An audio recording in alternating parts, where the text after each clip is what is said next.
Hello everyone. So friends, हमें पता है कि heart disease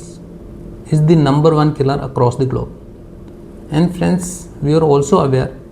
that actually most of the time cardiac patients do present with chest pain. And अक्सर friends, इस तरह के चेस्ट पेन में वी आर ऑल्सो अवेयर कि कई बार अक्सर ईसीजी एंड एको जो इनिशियली किया जाता है वो नॉर्मल हो सकता है। लेकिन फ्रेंड्स, मान लो अगर किसी इंसान को ऑनगोइंग चेस्ट पेन है, खासकर इस तरह के इंसान को जिसको बहुत सारे रिस्क फैक्टर हैं कोरोनरी आर्टरी डिजीज के, जैसे कि डायबिटीज़ है, ब्लड प्रेशर है, स्मोकिंग है, ओबेसिटी है, स्ट्रेस है, या फिर फैमिली हिस्ट्री है हार्ट डिजीज को की, तो इस तरह के पेशेंट्स में क्योंकि सिर्फ ईसीजी एंड एको नॉर्मल है तो इसलिए हम सिम्टम्स को इग्नोर नहीं कर सकते। एंड ऑब्वियसली इस तरह के पेशेंट्स को फर्दर वर्कअप और इन्वेस्टिगेशंस वगैरह की अक्सर ज़रूरत होती है। इवन कई बार ब्लड टेस्ट जैसे कि ट्रोपोनिन आई या ट्रोपोनिन टी वगैरह भी किया जा सकता है, लेकिन हमें यहाँ पे भी ये पता होना चाहिए कि ट्रोप टी या ट्रोपोनिन आई टेस्ट की भी अपनी लिमिटेशंस होती हैं कि फर्स्ट 4 to 6 आवर्स वगैरह में ये नॉर्मल आ सकता है। इसके अलावा ऑब्वियसली जैसे ईसीजी हो या एको हो या ट्रोपोनिन आई हो, इनमें जब फ्रैंक हार्ट अटैक हो तभी मोस्टली चेंजेस देखने को मिलेंगे। बहुत सारी कंडीशंस होती हैं जैसे स्टेबल एंजाइना, अनस्टेबल एंजाइना, जो कि एक हार्ट डिजीज है कि हार्ट की ब्लॉकेज के चलते ही चेस्ट पेन हो रखा होता है। उसमें इन टेस्ट में कोई कुछ नहीं आता, जैसे ईसीजी नॉर्मल आ सकती है, एको में भी नॉर्मल आ सकता है और ट्रोपाई भी नॉर्मल हो सकती है। क्योंकि फ्रेंड्स, हमें पता है कि ECG echo these are the test not meant directly for diagnosing the blockage. तो इस तरह के पेशेंट्स में अक्सर क्या होता था कि कन्वेंशनली एंजियोग्राफी एडवाइस करी जाती थी, conventionally catheter coronary angiography advice करी जाती है। लेकिन होता है क्या है कि फ्रेंड्स, हमें पता है कि कन्वेंशनल कोरोनरी एंजियोग्राफी के अपने कुछ इश्यूज़ हैं और उसके चलते पेशेंट्स का अपना बहुत ज़्यादा इनहिबिशन होता है कि कई बार पेशेंट एंजियोग्राफी का नाम सुनते ही ऑब्वियसली थोड़ा परेशान और पैनिक हो जाते हैं, क्योंकि उनको ये लगता है कि एंजियोग्राफी करने के लिए इंसान को वायर डाला जाएगा या जिस कैथेटर हार्ट के अंदर घुसाया जाएगा। इन सब के चलते पेशेंट अक्सर डर जाता है। सो फ्रेंड्स, एक्चुअली ये सच है कि कैथेटर कोरोनरी एंजियोग्राफी में अक्सर कैथेटर्स वगैरह को डायरेक्ट किया जाता है हार्ट की आर्टरीज तक, and then we do inject the contrast just to see कि कोई ब्लॉकेज या कोई आर्टरीज में कोई नैरोइंग वगैरह तो नहीं है। लेकिन nowadays we have option available which is not invasive, यानी कि नाउअडेज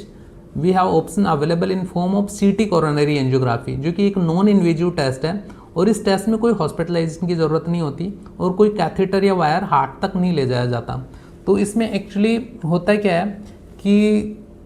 जैसे हम एक नॉर्मल सीटी स्कैन करवाते हैं, बिल्कुल उसी तरह सीटी कोरोनरी एंजियोग्राफी भी किया जा सकता है और उसमें बड़े ही प्रिसाइजली हम हार्ट की ब्लॉकेज वगैरह को रूल आउट कर सकते हैं या फिर हार्ट की ब्लॉकेज वगैरह को डायग्नोज कर सकते हैं। मोस्टली तो वैसे इस टेस्ट की नेगेटिव प्रिडिक्टिव वैल्यू ज़्यादा है कि more than 95%, and basically this test is meant for ruling out the disease, यानी कि जब इस टेस्ट को कर लिया और उसमें डिजीज कोई तकलीफ ब्लॉकेज वगैरह नहीं निकली तो इसके बहुत हाई चांसेस है कि उस पेशेंट को, उस इंसान को कोई बीमारी तकलीफ ब्लॉकेज नहीं है अगर उसमें सीटी स्कैन में ब्लॉकेज नहीं आया तो। लेकिन फ्रेंड्स, हमें ये भी पता होना चाहिए कि सीटी कोरोनरी एंजियोग्राफी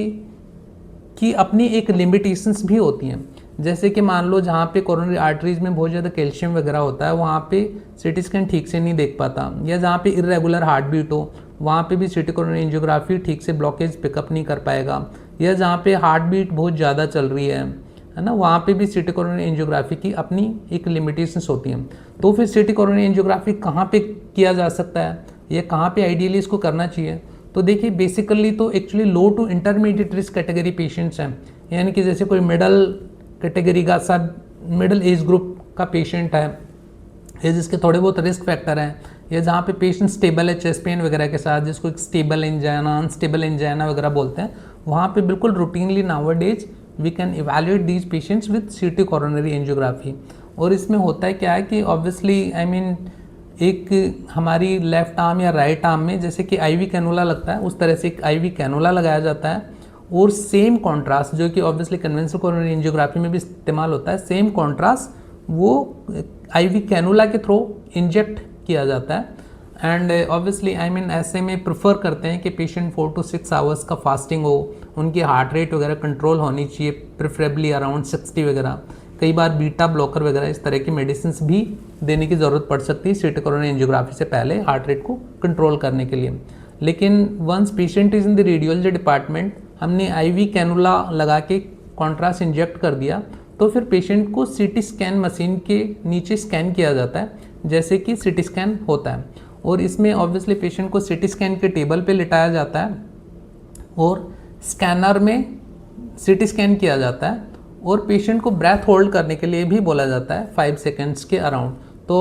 अक्सर जो पेशेंट सपोज कोई ब्रेथ होल्ड भी नहीं कर पाते 5 सेकेंड के लिए भी, तो उनमें भी coronary angiography, CT coronary angiography वगैरह करना कई बार मुश्किल हो सकता है। Having said that friends, nowadays obviously I mean क्योंकि कोरोनरी हार्ट डिजीज़ का प्रिवेलेंस बहुत ज़्यादा है and we don't want to miss any disease, जो कोरोनरी एंजियोग्राफी है एक बहुत ही आई मीन अच्छा टेस्ट है और इसमें हम बहुत ही प्रिसाइजली ब्लॉकेज वगैरह को डिटेक्ट डायग्नोस कर सकते हैं एंड सब्सिक्वेंटली सपोज उसमें कोई ब्लॉकेज आता है एंड रिक्वायर्ड होता है तो हम कन्वेंशनल फिर कैथेटर कोरोनरी एंजियोग्राफी के लिए इन पेशेंट्स को सब्जेक्ट कर सकते हैं। लेकिन कुछ एक सबसेट होता है फ्रेंड्स जहाँ पे आज भी आई मीन सीटी कोरोनरी एंजियोग्राफी वगैरह शायद फर्स्ट चॉइस नहीं होना चाहिए, खासकर ऐसे पेशेंट्स जहाँ पे कि ऑनगोइंग हार्ट अटैक है या जैसे बहुत सारे हार्ट अटैक जिनको स्टैमी वगैरह डायग्नोस करते हैं जहाँ पे कि भाई इमीडिएटली आर्टरी ओपन करना भी ज़रूरी होता है, या फिर बहुत सारे एल्डरली पेशेंट्स या कैल्सिफाइड वेसल्स होती हैं जिनमें कि कैल्शियम वगैरह ज़्यादा होता है, वहाँ पे भी सीटी कोरोनरी एंजियोग्राफी का शायद इतना अच्छा रोल नहीं होता। लेकिन सीटी कोरोनरी एंजियोग्राफी जैसे आई मीन यंग पेशेंट्स वगैरह में कैल्शियम लोड वगैरह भी आजकल एस्टिमेट कर सकता है। और कैल्शियम लोड में क्या होता है कि हम जैसे कैल्शियम स्कोरिंग करते हैं जैसे 0 to 100, 100 to 300, 400, और ऑब्वियसली इसमें होता है क्या है कि जितना ज़्यादा कैल्शियम लोड होता है उतना ज़्यादा इंसान को डिजीज होने की ज़रूरत आई मीन चांसेस होते हैं। इसके अलावा देखिए एक्चुअली आजकल सीटी स्कैन वगैरह और भी आई मीन एडवांस हो रहे हैं, जैसे इनको nowadays you all must be aware कि एआई वगैरह हर जगह बात करी जाती है और हेल्थ केयर में भी एआई आ रहा है, तो अभी आजकल सीटी वगैरह को एआई के साथ भी इंटीग्रेट किया जा रहा है जिससे ब्लॉकेज वगैरह और मोर प्रिसाइजली डिटेक्ट कर सकता है। नाउअडेज सीटी एफएफआर करके भी होता है जिसमें कि हम we not only detect blockage को ही सिर्फ डायग्नोस नहीं करते बल्कि हम ये भी देखते हैं कि जो ब्लॉकेज है उसका फिजियोलॉजिकल कितना रेलिवेंस है, यानी कि ब्लॉकेज तो है इंसान की आर्टरी में लेकिन वो कितना इंसान को परेशान कर रहा है और क्या उसको ओपन यानी कि स्टेंटिंग वगैरह करने की ज़रूरत है भी या नहीं। सो ये भी हम आजकल सीटी एफएफआर से देख सकते हैं। So this was all for today friends, so thank you so much, and if you wish to listen more such health related topic then you can subscribe to me and you can always share this sort of videos just to spread an awareness because one share can save a life. Thank you so much friends.